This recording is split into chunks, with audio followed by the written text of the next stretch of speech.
Welcome to the CU 2.0 podcast.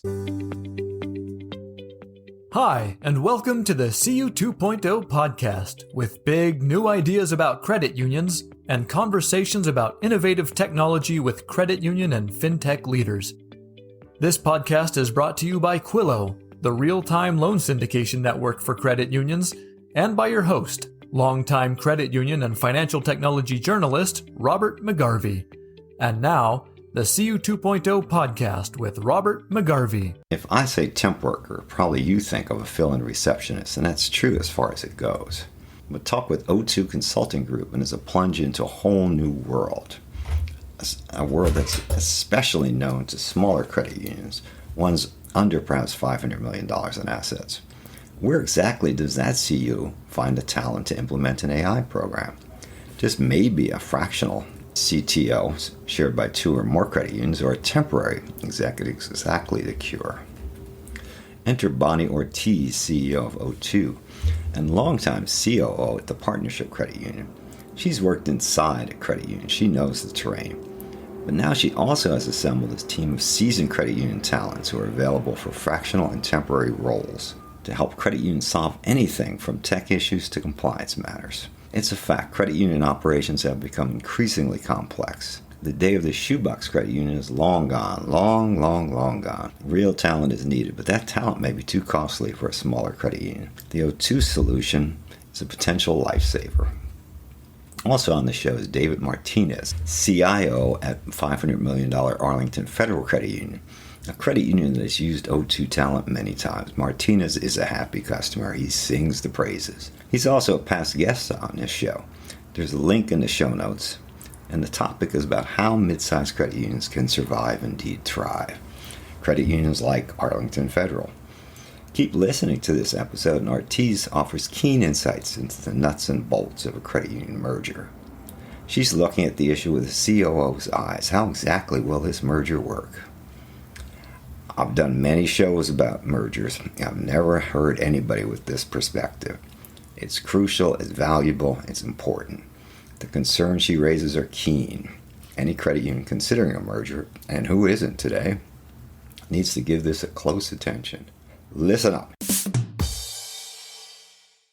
So, we're going to talk about O2. We're going to talk about fractional executives, which appeals to me a great deal since many credit unions with assets under, say, pick a number, 500 million, I don't know. It's really have gaps in the talent that they have. And does a $250 million credit union actually need a full-time CTO? Probably not. Do they need one from time to time? Oh, you betcha. So how can you patch these gaps? Yeah, Robert, I guess where I would start there is O2 has noticed for a long time that these size credit unions really are missing out. And when you talk about a CTO in particular as a fractional executive, so important when you're building on these big complex projects like converting a core or converting from one card processing organization to the next, or deciding on ATMs versus ITMs. They need that CTO so critically to help them lay the foundation, strategize on where they should go, how they should go, what they should purchase, give them some, opportunity to see options, and then leave them with a blueprint, a roadmap. And then they're done until they're necessary the next time. And as far as I'm concerned, that's exactly the way we approach it. As the O2 CEO, my responsibility is to ensure that the clients get the value for what they need most. And we try to meet them where that need is most painful and to bring to them the best talent that we can, whether it's a CTO, a COO, you name it, to ensure that they're getting a return on their investment. David, what's your perspective on this? Yeah, I absolutely agree with everything that Bonnie said. And one of the things that we've really appreciated about O2 is their ability to really package at the end of whatever finite initiative they're in for and hand it off. There's been a lot of value in that. And then it's honestly been addictive, which is why we've been using them for years and years in various capacities. In addition to coming in for those finite initiatives, we've had a the CTO position through them on a recurring basis year after year. Because for me, even at 500 million, I've got a few hats that I wear, and having that extra individual in here, and not only bringing his decades of credit union experience, but the best practices from the other clients that he's working at, the partnerships and connections that they have with other vendors, and familiarity with systems has just really allowed us to move faster than I'd be able to do on my own. And my sense of you was that your title was a placeholder and that you did multiple tasks. The title seemed to pigeonhole you in one place, but that wasn't really descriptive of what you were doing. And you basically just confirmed that. So Yeah. Yeah. As CIO, I'm responsible for what you'd be familiar with a traditional CIO being responsible for as far as the technology stack. I also have our core processor under me, and the team that's associated with that, all the peripheral systems, and then our risk management department. So everything compliance, vendor management falls under me as well. interesting. Now, the first time I heard about fractional executives in credit unions was a guy whose name I'm blanking on, who was CEO of, I believe, two different credit unions in the state of Illinois, small ones. Uh, and everybody seemed perfectly happy with this because neither credit union was big enough to pay what he wanted. Put them together, he was happy, they were happy, and did he really need to have 50 hours a week at each one? No. Another case I heard was a guy who was making a pretty good living as a collections agent for four different Southern California credit unions. Mm-hmm. Neither of which could really afford to pay what he wanted, but he was happy and he was apparently doing very good work. Mm-hmm. And we've done that also, Robert. We have a very experienced woman on our staff as a senior project manager who has a tremendous amount of collections experience that goes back years and years, having supported numerous clients, and she currently provides that collection support to two different clients, and they're just happy because their delinquency rate is not high enough to demand a full-time person. Their size doesn't demand a full-time person, and yet they still want to keep that under control. They don't want to have their expectations not met or the board's expectations not met. I remember one CEO of one of these small credit unions said that before using this person, they had basically said to a loan officer, "I want you to make this collection call." And the loan officer said, "Hey, I make loans, man. I don't collect loans. Yeah, not a good mix. I don't want to make this call." Yeah, And I think she made him make the call and then realized this was a bad idea for all concerned. yeah. So, Robert, there's another area that I thought would be interesting for us to explore to see how David feels about this as well. But often we find credit unions coming to us because they found themselves in a situation where a key person in an executive or a senior management role has left. Maybe they've decided abruptly to retire, or, maybe there's been an illness, or for some other reason, they're left with a key position that they need to fill and want to fill, but they obviously don't want to fill it too quickly because they want the right fit. They want the right person with the right skills, the right competencies, the right cultural mix. And they want to be able to take their time in doing that so that that long-term person is is the right one. And so being able to reach out to an organization like O2 and get individuals to be able to come on for shorter periods of time or for the length of time that you feel that you're going to need them, and then to stay through that transition, helping you actually kind of network to find that person, helping with the interviewing process, and then, helping with the transition to get that person on board and then vacating that role and turning it over to, the longtime W-2 person. And I see that more and more, especially in situations where succession planning has not been a focus of the smaller or mid-sized credit unions. hey, one reason for merger of small credit unions is the CEO abruptly retires or dies, and they can't find anybody else who wants the job. Mm-hmm. It's it's very sad that the board has looked and no one else wants the job, particularly at the salary that former CEO was getting. So let's merge it out. David, what do you think about that? Well, that approach actually worked out very well for me because I don't know if you're aware of this, Robert, but O2 preceded me at Arlington Credit Union. Bonnie and John came in exactly that situation. Arlington had lost their CIO and wanted to take time to evaluate the position, uh, redefine it, and then go for a search. And Bonnie and her team came in, they plugged in, they not more than kept the wheels on the bus. Candidly, when I came on board, there were some pretty major IT projects that were underway that were actually completed just before COVID hit and allowed Arlington to be incredibly nimble when we had to all make the quick jump to the fully remote environment. So I'm very grateful for what was handed off to me at that time, but also the opportunity it gave our CEO to evaluate the market and fortunately ultimately pull me in. Bonnie, how long were you in that position? How long was O2 in that position at Arlington? For Arlington, oh, several years to begin with, because Robert, what we first started with was an opportunity that was really largely a project management opportunity. They were looking at their current in-house capabilities and their managed services provider, and looking to switch.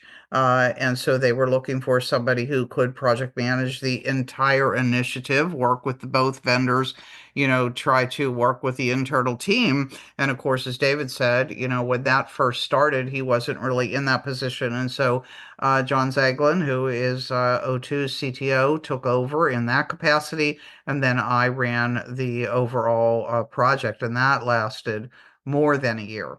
Following that, and just at the back end of that, I believe, kind of simultaneously, we started a project to look at their infrastructure, replace, the computers at the desktop, and really evaluate the difference between using a virtual desktop and and a regular standard desktop.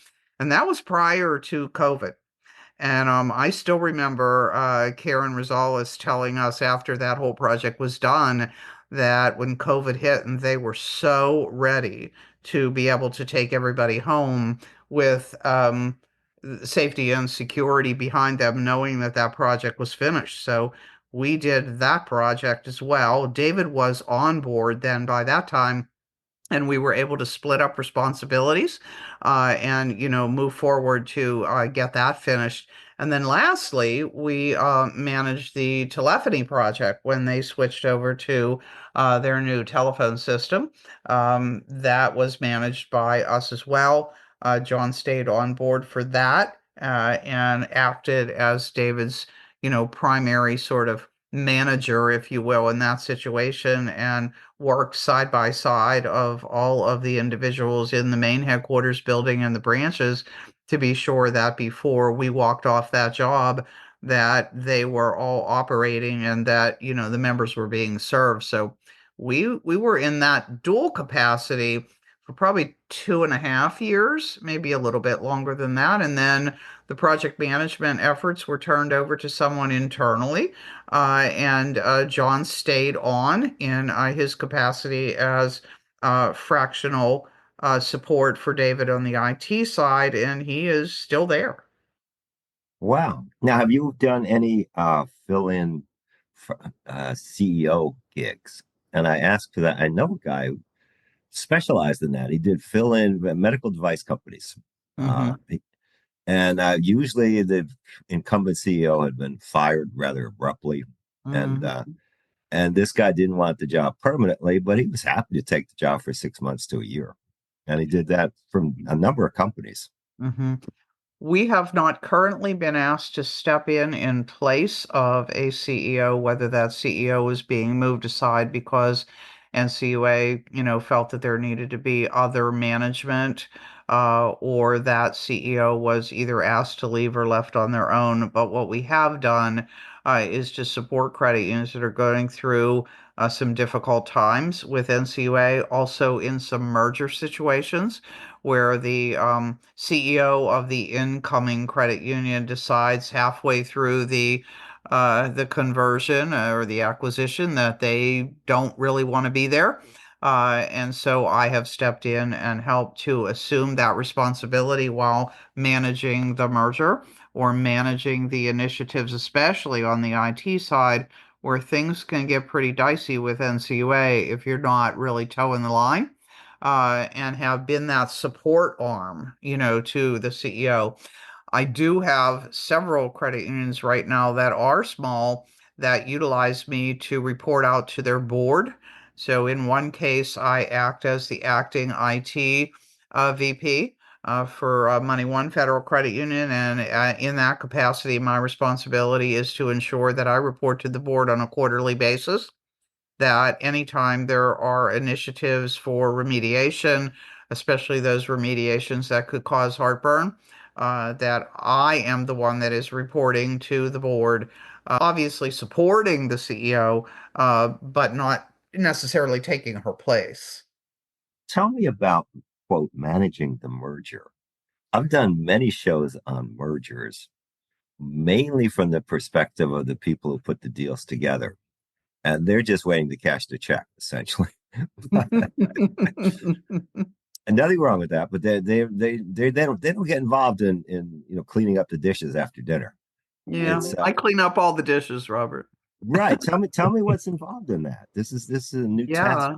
Well, I have had a great deal of experience in mergers, probably because I lived through one at the credit union, or three, I should say, David, at the credit union where I was the chief operating officer for just a little bit more than 10 years. And so I have done everything from helping the CEO to strategize on the documents that have to be examined and sent to NCUA to request that a merger be reviewed and approved or disapproved.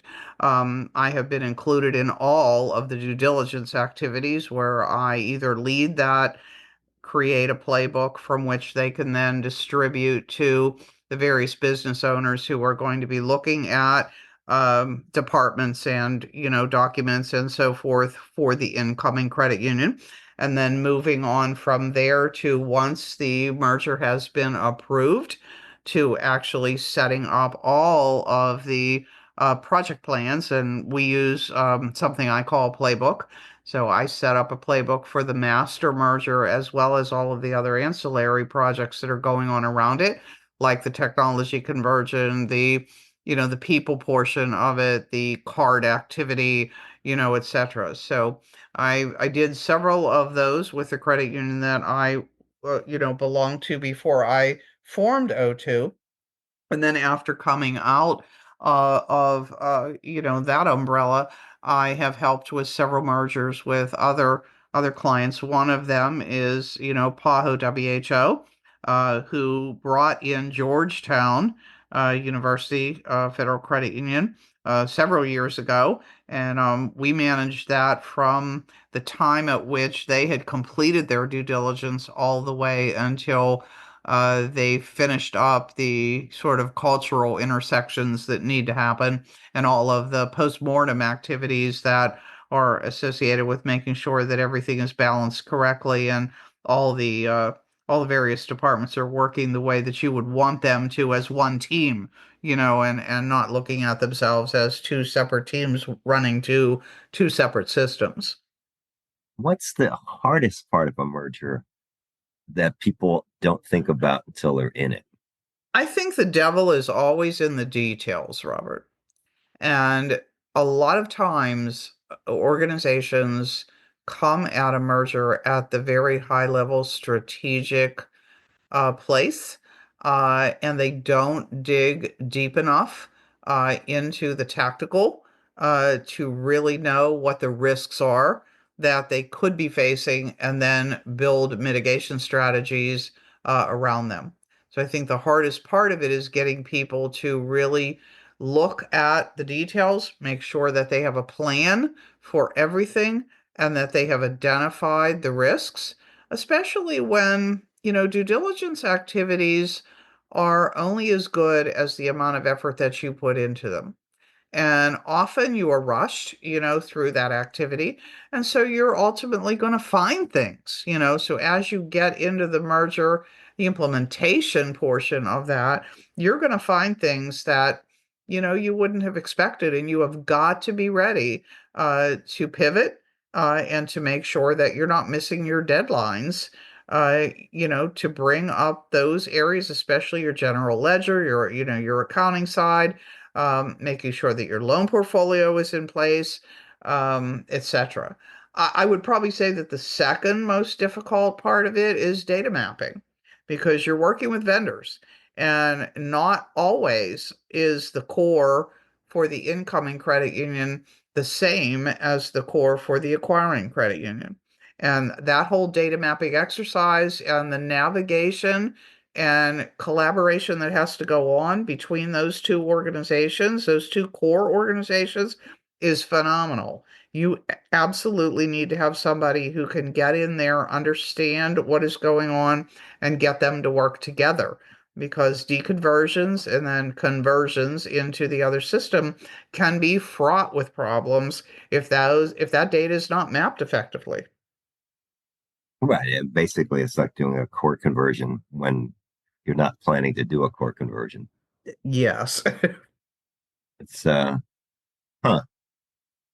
David, is there any? Do you see any potential problems with uh, fractional executives? Any potential problems? Not that I have specifically run into, other than wanting more of their time.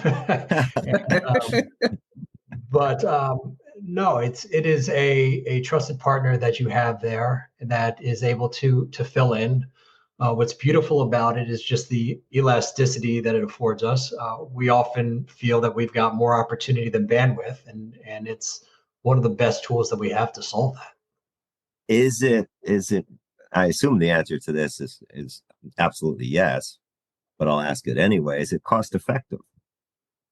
It has been, absolutely. And we look at it with that eye, obviously, about whether you're looking at it from what would it cost to have someone in full time if we don't have full time work, or if you look at it from the opposite side of what is the cost of delaying some of these initiatives that we're able to do with this individual in this spot. And oftentimes, whether it's reputation or delaying, a lot of times savings or income that are going to more than offset what that body is costing us to complete it. It has absolutely been a value positive initiative for us. Now, Bonnie, how do you price these things? I know it's case by case, but philosophically, how do you approach pricing?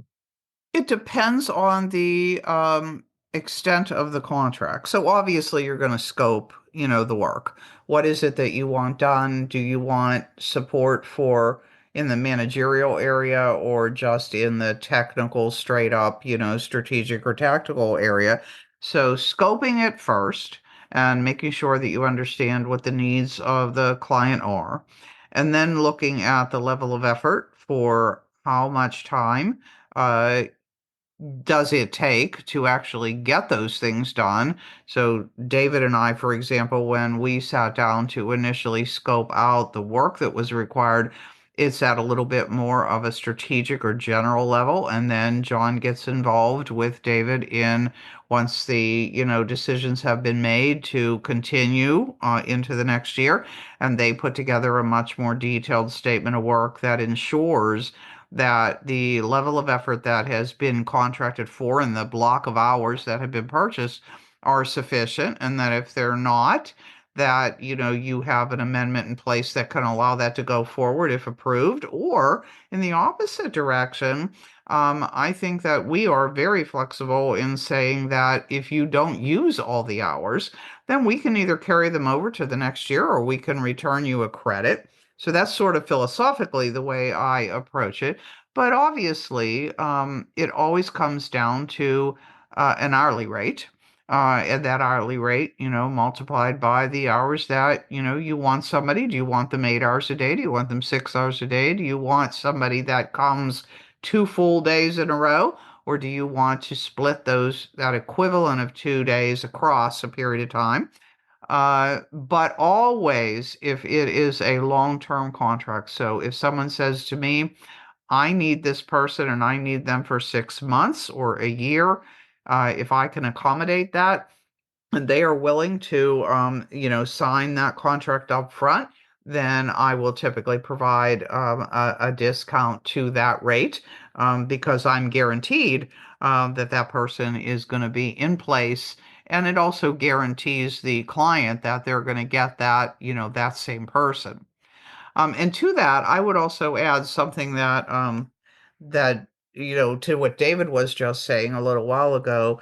I think the cost effectiveness of this is also in that you can often bid a blended rate, meaning there are times when David needs the absolute top-notch expertise of somebody with a CTO's skills and competencies. And other times he needs somebody who is maybe a mid-level person. And so when you can offer, a rate that is blended, now that client can draw on that organization's expertise and get what they need when they need them and continue to trade off in that. Mhm. So, most small organizations, especially those that are in the 100 million to, let's call it 500 million range, they can't afford to bring on a CTO, a CIO, a senior person, and all of these other mid-level people. So having an organization that can give you exactly what you need at the time you need it to trade off at these various levels allows you to get a better rate. You get a better rate, you get a better product, and you get the right person, for that task. Are Mhm. there assignments you would turn down? You'd say this is really beyond our competency. Oh, absolutely. I would never take on, well, first of all, have I ever turned one down? No, I have been lucky and blessed enough that I have not had to turn one down. However, if there were something that came across my desk that I didn't know how to do, or I didn't have a person that knew how to do it, or I couldn't gain that expertise quick enough to support that client's needs, then I would absolutely turn it down. The reputation of the organization is too important, and the client's needs are too important. I wouldn't want to fail in that.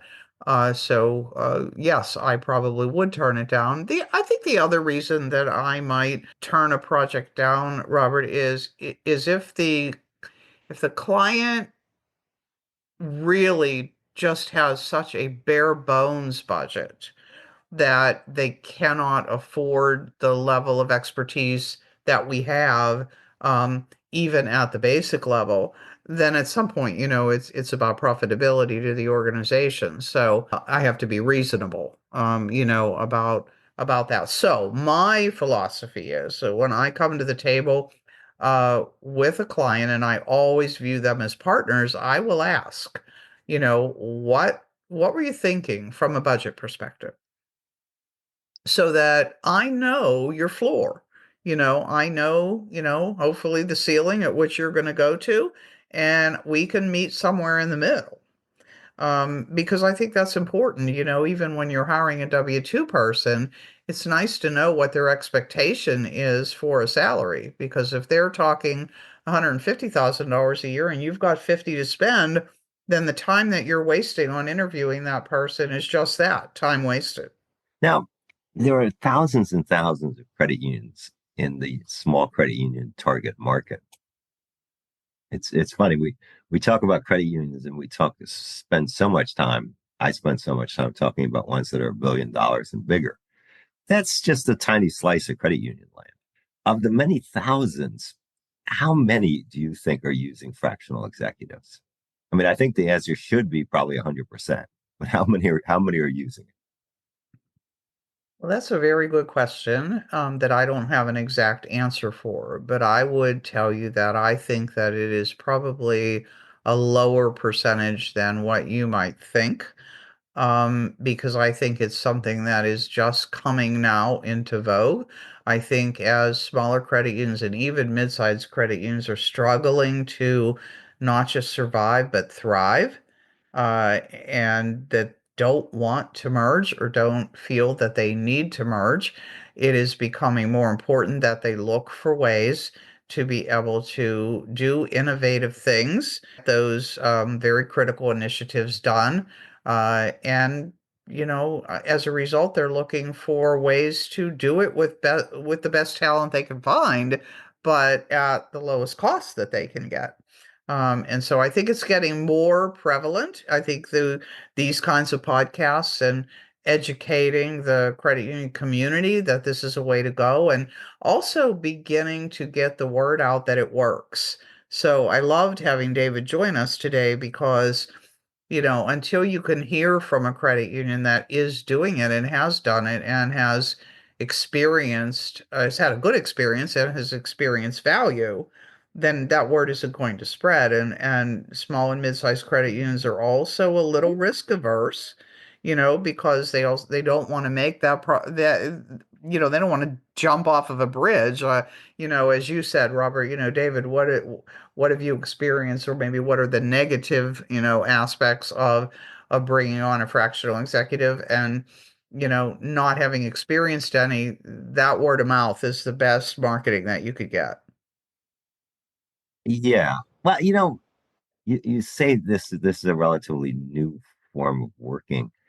And as I was thinking about the conversation we're going to have, I remembered that many years ago, probably 30 years ago, a long time ago, I stumbled upon a national firm that provided basically part-time CPAs for small businesses. Mm-hmm.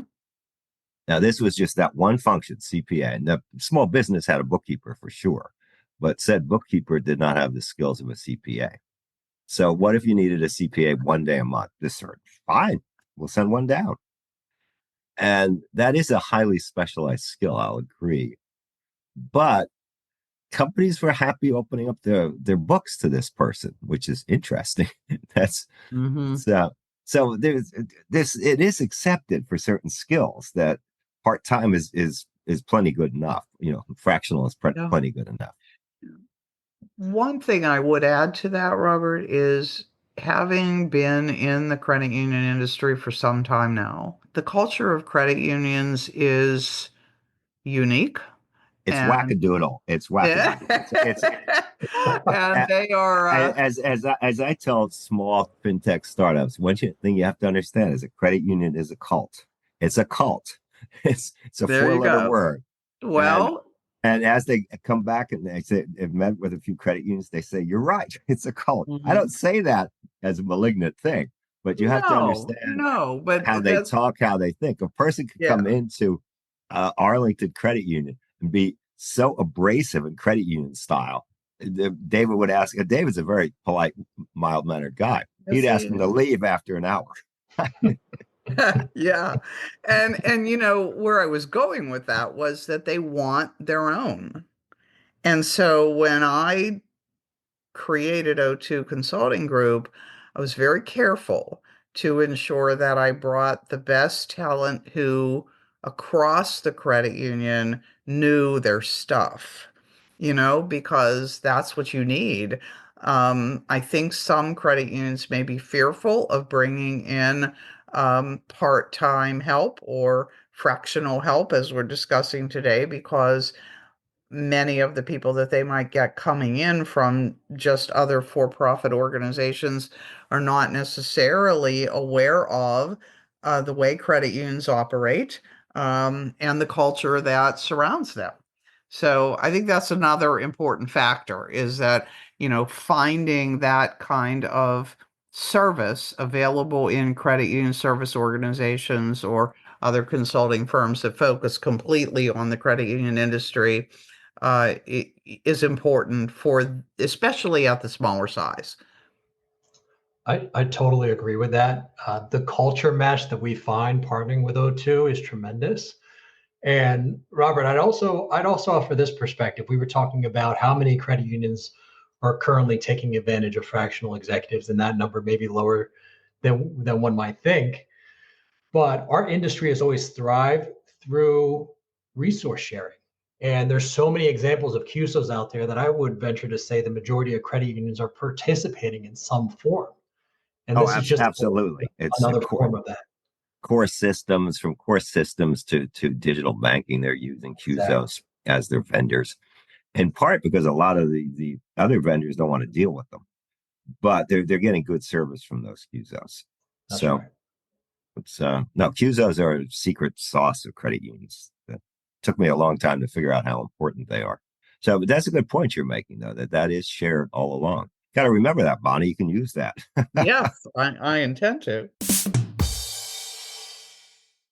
Before we go, think hard about how you can help support this podcast so we can do more interviews with more thoughtful leaders in the credit union world.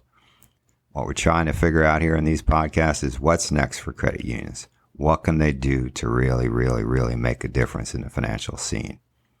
Can't all be mega banks, can it? It's my hope it won't all be mega banks. It'll always be a place for credit unions. That's what we're discussing here.